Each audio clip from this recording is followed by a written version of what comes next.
I'm David Daisher with EasyWay, and today we're going to talk about the Smart Lift. The Smart Lift is for lateral transfers, pivot transfers, any surface, so moving a patient or resident from the bed to the chair to a wheelchair, to the toilet, to the shower, that type of stuff. The way I'd selected this device and used this device is for residents that need full assistance. So residents that are unable to support their body weight, have little to no torso control, and have no upper body strength. So if we have residents or patients in that condition, that's when we'd select to use the full body lift. Okay? This is a mobile floor lift, so it does move around. It's nice because it can go anywhere in the facility to do those transfers, and also we can use the device to safely lift a patient or resident up off of the floor. So I'm going to start with the operation of the device. The device is battery powered, so when you purchase our Smart Lift, it comes with 2 batteries and 1 charger. And the purpose for that is that there's always 1 battery being charged as we're using 1 battery on the device. To change out the battery, all you do is grab the handle of the battery and pull it straight out. It comes right out. To put the battery in place, like I said, you go get a charged battery, bring that to the device. You just line up the battery pack on the cradle here, make sure it's lined up, and then just slowly push it into place. All right? Once the battery's in place, I can turn the device on by pushing the on-off button on the control panel. So I push the on-off button. The smart technology built into the device will run diagnostics, make sure everything's working. If it does have an integrated scale, it will actually zero out the scale during power up, and the computer actually deducts the weight of a sling from the weight measurement, so you don't have to calculate that new weight by subtracting the sling from the weight of the resident or patient. All right. There's 3 ways to operate the device, and we've built that redundancy in place because if something happens to one, you have 2 others to operate the device, because uptime is extremely important. If the device is not working, we're not using the device on the floor, and there's a chance for injury for myself and injury for the resident or patient moving them around. So the 3 ways to operate the device is, the first way is there's up-down buttons on the control panel on the device. So you can see that if I hit the down button, the computer will say I hit the down key, and then the up button is right here, and the computer will say up key right there. All right. So that's the first way. The second way is I have these thumb switches on the side of the control panel here. What's nice about that is time is money. So as I go get the device and I'm bringing it to the room or the location that the patient or resident is at, I can go ahead and position the boom where I need it to be before I get there. So as I'm walking down the hallway, I can push the up or the down button with my thumb. It works by pushing away from you. If I try to pull it towards me, it doesn't come towards me, but it only works if I push away. That's the second way. The third way is we have this remote pendant here. The remote pendant has an up and a down button, so I just push it, it goes up, and then push the down button and it goes down. This is a pneumatic hand control. What's nice about that is if it happens to get wet or fall into the toilet, I can just pull it out of the toilet, clean and sanitize it, and now I can use it. All right? The pendant does have a magnet affixed to the back of it. What's nice about that is if I'm going to use the remote pendant, I'm usually over here with my patient or resident, so I'm going to go ahead and I train to make sure that I have the pendant affixed to the boom, so if I ever need it, it's nice and handy right here. All right? Some places put the remote pendant in the bag or over top here. Please don't do that, just go ahead and affix it to the boom right there. The Smart Lift has a manual leg spreader. What's nice about it is I can go from the narrow position to the wide position in just a fraction of a second. It's quick and it's easy. So there are 3 positions. We have the narrow position, medium position, and also the wide position. The purpose of the leg spreader is just to get around obstacles. So if I have a wide wheelchair, or if I have a recliner that I need to get around, or sometimes underneath beds there's wheels or obstacles underneath there that I need to manipulate around, so all I have to do is change the position of those legs to get around and position the device properly to lift up my patient or resident. The stability of the device is the same regardless if the legs are in the wide position or the narrow position. So you don't have to be concerned with, oh, I'm lifting this weight, it needs to be in the wide position. The stability is the same regardless, so you don't have to be concerned with that. So if you are in the wide position, you can do everything you absolutely need to do in that position or the narrow position. And sometimes when you're actually doing the transfer, you may start in the wide position because you're around a wheelchair, and then as you're moving them maybe into the restroom or through a corridor or underneath the bed, you can go ahead and move that as you're doing the transfer. It's perfectly safe and fine to do. The Smart Lift comes with locking casters. The purpose for the locking casters are really for storage, making sure it doesn't move if it's in the hallway. But when I'm doing a regular transfer from one surface to the other, you don't want to lock the casters. You want the casters to be freewheeling. And the reason for that is everybody's center of gravity is different. Okay, we're going to teach you how to position this as close as possible because everybody's center of gravity is usually in this area here. But like I said, it's different. So as the lift is happening, we want the device to move to center itself for the center of gravity of your patient or resident. So do not lock the casters when I'm doing regular transfers from one surface to the other. When we talk about lifting people up from the floor, that's when we will actually lock the casters. So if I'm lifting someone up off the floor, we'll lock the casters, but other than that, we do not want to lock the casters. The smart technology that's built into the device does monitor the operation of the device, okay?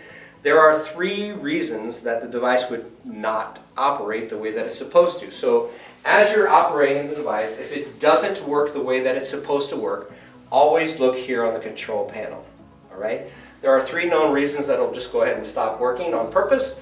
The first reason is the emergency stop button. So if the emergency stop button is depressed, it will not work on purpose. So if you're hooking your patient or resident up and you go to use the device, it's not working, you always want to look here at the control panel. The control panel will let you know what's going on. So in this particular case, it does say emergency stop. So you know the emergency stop button's depressed. All you have to do is turn the emergency stop button clockwise a quarter turn, and now that display will go away and the device will operate properly. So that's the first known reason that it wouldn't operate. Okay. The second reason, this particular floor lift is 500-pound weight capacity. We have a 500-pound, a 600-pound, and a 1,000-pound weight capacity device. The computer monitors the operation. So if I was to hook somebody up to this device that's more than 500 pounds, it will allow me to start the lift. Once the computer realizes, hey, this patient or resident is more than 500 pounds, it'll stop. There's no bells, there's no whistle, there's no smoke that appears, it'll just stop. Human nature is you'll hit the button a couple more times, like why is it not operating?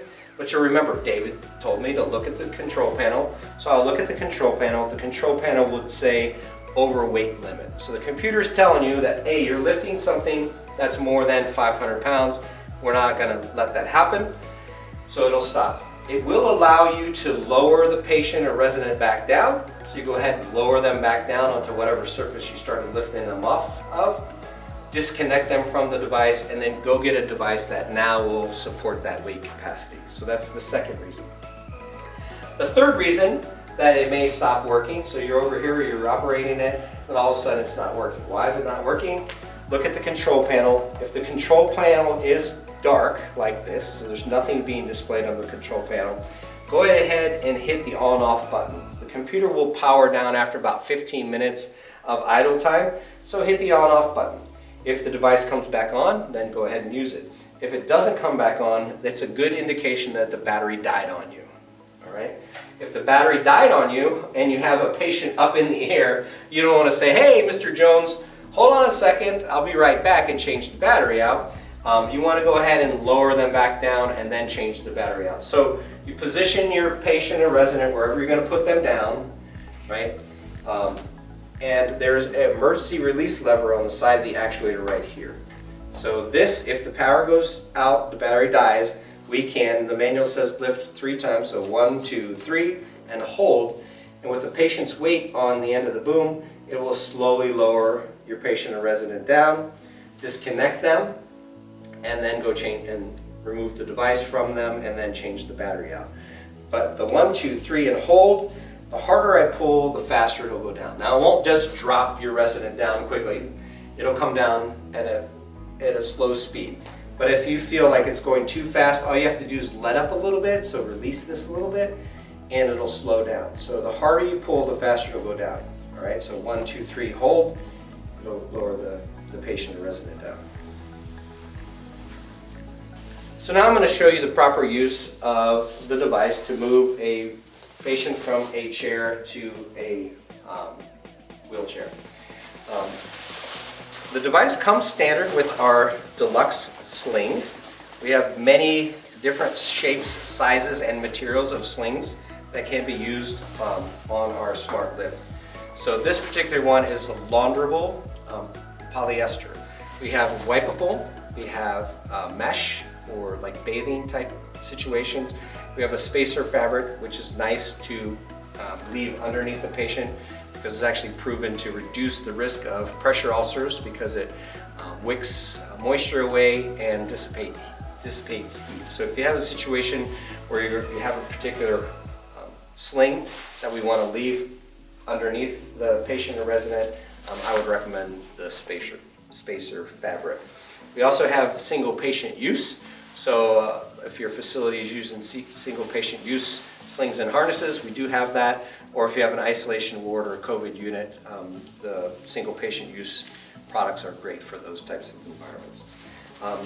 What's nice about the design of our Deluxe Sling is it's designed that we don't have to manipulate the patient and get this underneath of them. We just have to get that behind them. So this part of our sling, so this edge, just needs to get whatever surface they're sitting on. So if they're sitting on the chair, all I have to do is take this and get it on that. So I just get it behind them until this is touching whatever surface they're sitting on. All right? If I'm doing a log roll and putting it underneath my patient or resident, I want to make sure that this edge is about where the tailbone is. Okay? So take a look at our sizing charts. Our sizing charts cover the proper size that you need for your patient or resident based upon their weight, and also the measurement from the bottom of the neck to the tailbone. It's a good place to start, so it'll get you in the general vicinity of what we need. We also want to make sure that the sling comes around the shoulders of the patient or resident. So the sizing chart will indicate that my patient or resident needs a medium sling or harness, but I also want to make sure that, because everybody's sized differently, so just because her dimensions and her weight say that medium is fine, I want to make sure that the device comes around and wraps her shoulders. So I want to make sure that if I was to put this behind them and it only came to here, so it's not even coming around the shoulders, that I want to size up, so I'd go to a large. Okay, conversely, if I wrap it around and it's coming all the way both sides in the front of her, then I know that this is too large and I want to size down. All right? But when in doubt, just go up a size. Right? We don't want to go too large. You know, if she's a medium and I put her in a triple extra large sling, it's way too large for her and will not do a good job moving her from one surface to the other. So again, I want to make sure this wraps around her shoulders. So this is a proper size for this patient. All right? So to put this in place, I'm going to grab the corners, so this rounded corners here. I'm going to grab the corners here. I'm going to ask my patient or resident to lean forward. I'm going to slide this over the back of the chair until that web touches the surface that she's sitting on. Once it's in place, I want to make sure that there's no bunched up material and it's flat and it's centered behind her. So I have her lean back. The edge of the sling or the harness here, so this corner right there, I want to make sure that gets underneath her bum. All right? Go. Okay. So I'm going to actually tuck that under and I'm going to pull so it kind of slides underneath her bum. Right? Once that's in place, I'm going to reach under the leg and I'm going to pull the sling or harness under her leg. All right? I'm making sure that there's no bunch of material, there's no twist or anything like that, so as flat as possible. I do the side. Right? Same thing on this side, I take that rounded edge, tuck it a little bit, and then I pull, tug a little bit so it goes underneath her bump, slide, reach underneath the leg, and slide the leg section of the sling under that leg. Again, making sure there's no bunch of materials there. All right, we teach that we feed one through the other, so I'm going to feed the one leg through the other. Some people cross it like that. But if I cross it like this, you can see how the material is bunching up, and we don't want that bunched up material because the bunched up material could pinch the leg. So if we feed one through the other, it creates a little bit of dignity there because it's keeping the legs together. It also prevents that material from bunching up. Once the sling is in place, then I present the equipment to the patient or resident. Okay, so I present the equipment. I'm going to go ahead and spread the legs, bring this up. Now I can do the lift from the front. I can also do the lift from the side. Okay, or in some situations I can come in at an angle. Either way, I want to make sure that the hanger bar is parallel to her shoulders. So the hanger bar right here, the main hanger bar, will be parallel to the shoulders. So whichever direction I move this, I just want to make sure that those hanger bars are right there. All right. The positioning of this, again, we talked about the center of gravity of my patient or my resident is somewhere in the navel area. So I want to make sure this cone is about above her navel. All right. Now just a little bit about our sling hanger bars. Our sling hanger bars are designed so that there's no need for safety clips. The engineers designed the sling hanger bar so we have this long piece here that prevents the sling from slipping out of the hanger bars. Okay, so when I position this in place, I'm actually going to bring it past, set it down, and it hooks in like that. Right? So our sling hanger bars are movable, and the purpose for that is we, through studies and feedback from our customers, we determined that having a free moving sling hanger bar, it's more comfortable for the resident. So everybody's geometry is a little bit different. So if I have a resident that's wider at the shoulders or wider at the hips, it allows the movement. Or if they're heavier at the hips or heavier at the shoulders, it allows it to move around so it's the most comfortable for our patients and our residents. So that's designed specifically for that. And also they do come off because we do have some accessories that have a 2-point hookup that we would take these sling hanger bars off. We put those in the accessory bag, and then we'd use that accessory like a walking harness with that 2-point. But if I'm doing a standard transfer with a lift or with a sling, I do want to make sure that I have the sling hanger bars in place and that I use the 4-point hookups. Okay? Can I do that? There are manufacturers that have a 2-point hookup. Yes, I can. Yes, it's safe, but it's not comfortable for the patient or the resident. I use the burrito effect, so if I'm taking all 4 points of the sling and I'm bringing it to 2-point hookup, what's happening is not only am I bringing them together from the sides, I'm actually bringing them together foot and head, so I'm actually putting them more in a ball, and it's less comfortable for them. So make sure that you use the 4-point hookup. Once I present the device to the patient, I want the machine to do all the work. I don't want to actually have to pull and tug, so I'll actually lower it a little bit more, make sure there's lots of slack. I'm going to go ahead and hook the leg section up first. Okay, and the reason for that is it's preference, but it also helps keep these sling hanger bars away from the patient or resident's face.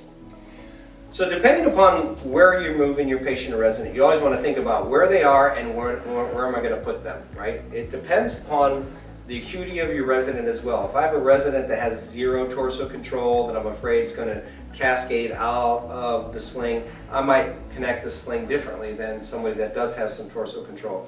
But typically, with someone that does have some torso control, if I'm going from, say, the bed to a chair to another chair, I may go ahead and hook the sling up short on the shoulders, long on the legs, because as I lift them up, it'll keep them in that seated position. But if I'm going from the chair to the bed, I might go ahead and hook it up so it's long at the shoulders, long at the legs, because when I lift them up, it'll be more in that supine position, so I can just lay them down in the bed. All right. If I'm going from the bed to the chair, like I said, I might do short on the shoulders, long on the legs, so it's in there.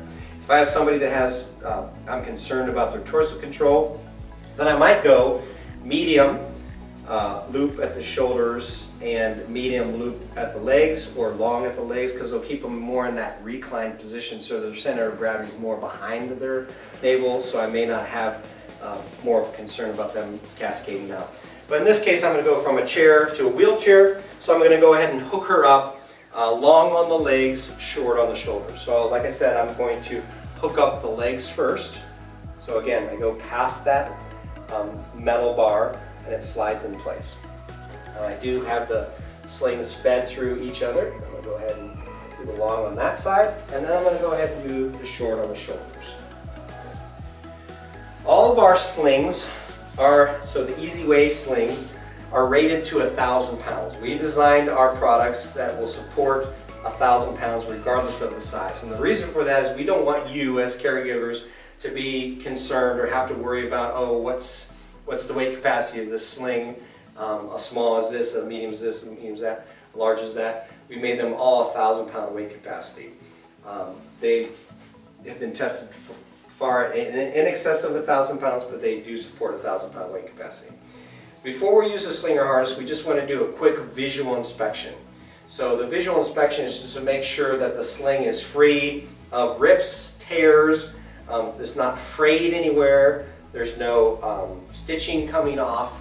If any of those conditions exist as you're doing the visual inspection, do not use the sling. Throw it away, get a new one. So if there's any rips, tears, frays, or loose stitching, do not use it. All right? Because the device, the sling is rated to 1,000 pounds, never, ever, ever double loop, triple loop. I go into facilities sometimes and we're watching the caregiver and they'll put a second loop on, or they'll even do a third loop because they think, well, if one is safe, two is safer, and three is extra safe, right? Don't ever do that. The reason is I have my patient or my resident's life in my hands. I'm moving them from one surface to the other, and if I'm not 100% sure that I have the same loop connected at the shoulders and the same loops connected at the legs, I risk that potential cascading out of the sling. So their life is in my hands, and I have to make sure with 100% confidence that I have the same color loop. And when I double and triple loop like that, I don't know with complete certainty that I have the same colors on each. And again, it's rated to 1,000 pounds, so we don't have to worry about it. So only single loop it, because it's very simple and easy to see that yes, I have the same colors here, and I have the same colors at the leg section. Okay? Once it's connected properly, I'm going to go ahead and perform the lift. Hit the up button, and I'm right here next to my resident. And the very last thing I do before I lift them up, I'm going to go ahead and have her hug herself, so she's going to cross her arms. We're just going to make sure all hands and arms are inside the ride the entire time. So I actually pause for safety. Before I get my patient or resident up off of the surface, I raise it enough that the sling is taut, right? And it's my last chance to ensure 100% that I have the same color loops and the loops are installed properly. So I pause just for a fraction of a second, and actually I'm looking at the loops as I'm doing the lift. So I pause for a fraction of a second, verify one last time that it's properly affixed to the sling hanger bars, and then I continue with my lift. All right? Once my patient or resident is off the surface, I go ahead and rotate 90 degrees because I just keep those knees away from the actuator here. All right? The thing to know is, again, time is money. I don't have to raise her super high. I just have to get her off whatever surface she's on and get her high enough that I can put her on the surface that I'm going to, right? It just takes more time if I go higher. So I only have to go as high as I need to go. So again, where is she and where is she going? Yes, the wheelchair is a little bit higher than this chair she's coming out of, so I might raise her a little bit more, right? Once she's raised, then I'm going to move the device and position it to wherever I'm taking her. The thing about safe patient handling equipment, it's designed to keep me safe so I don't get back injuries, I don't get shoulder injuries. It's also designed to make the transfer extremely safe for my patient or resident. So if done properly and I have the right sling and harness and everything's hooked up properly, there's 0% chance that she's going to get injured and 0% chance I'm going to get injured in the transfer. So we have to keep that in mind when we're actually moving the equipment around as well. So we want to practice good ergonomics when I'm moving the device. Because the last thing I want is for you to get injured, because now I'm twisting my back to move the device around. So use good ergonomics. And the way I teach that is just keep your elbows up against your body, tight, hold on to the device, and now walk with the device. So don't actually pull the device, just walk with the device. So I can now safely and ergonomically move them around. The other thing that may occur is that now if I have to rotate the device to move her into position, I don't want to twist my body to move the device. Let's just use good ergonomics. So again, elbows up against my body, I move with her. Now if I have to rotate 90 degrees, so all I have to do is lock this right caster and then push right here and it'll rotate around that locked caster. So here we go. I'm pushing forward, it's rotating around that locked caster.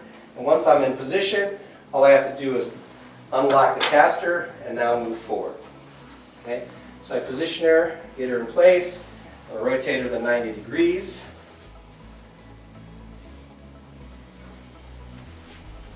So I position her in place and now I'm going to lower her down onto the wheelchair.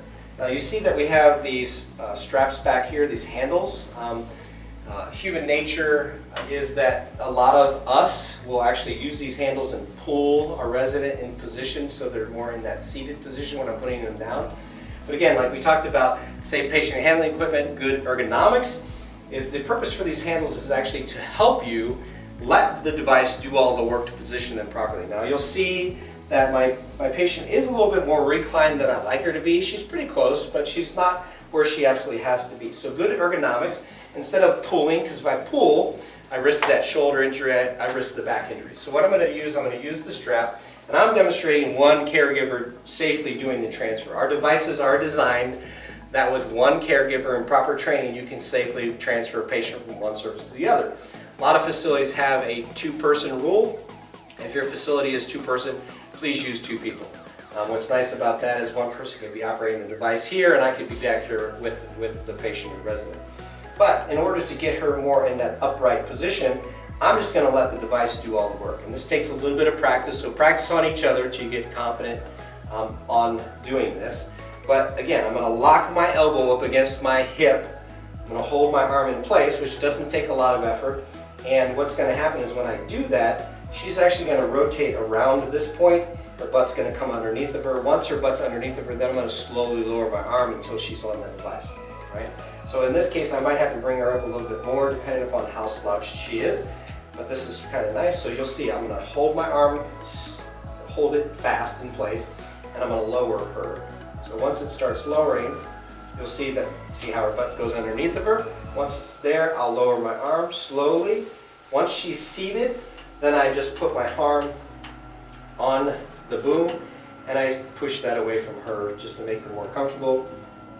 And again, let the device do all the work, get enough slack that I'm not pulling the sling to disconnect it from the sling hanger bars. So go ahead and disconnect it, reverse of what you did at the beginning. Once the sling is detached, I'll move the device away from the resident so that they're more comfortable, and then I just reverse the sling, so I pull it out from the legs here, on both sides. Have her lean forward, and I just pull it out from behind her.